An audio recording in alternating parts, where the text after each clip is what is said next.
Et des hommes, Patrick Chastel, bonsoir.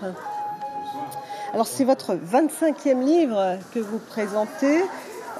C'est un livre qui est publié chez Balland à Paris, donc c'est une belle promotion.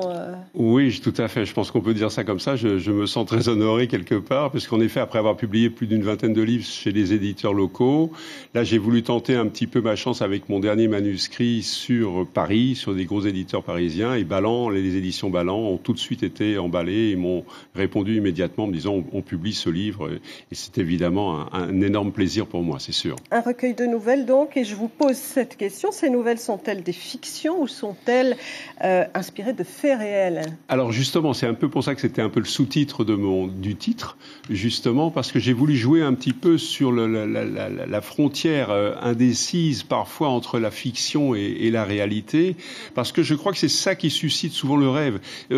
Quand on voit les contes pour les enfants, ce qu'ils apprécient souvent, c'est qu'ils ne savent pas la partie d'imaginaire, la partie de réel, et qu'ils se posent la question.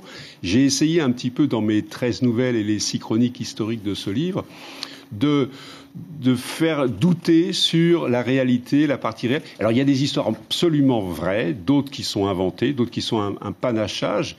Et ce que j'aimerais peut-être, c'est que le lecteur, après avoir fini une nouvelle, se pose la question, mais est-ce que c'est vrai? Voilà. Et quelle est la partie de fiction, quelle est la partie de réalité? Est-ce que vous avez longtemps enseigné aux Marquises? C'est là-bas que vous avez trouvé toute l'inspiration pour écrire? C'est sûr que les 15 années passées aux Marquises m'ont permis d'écrire énormément de choses, de rencontrer énormément de personnes. Je suis passionné par la culture marquisienne, par la langue marquisienne. J'ai vécu également au Tuamotu.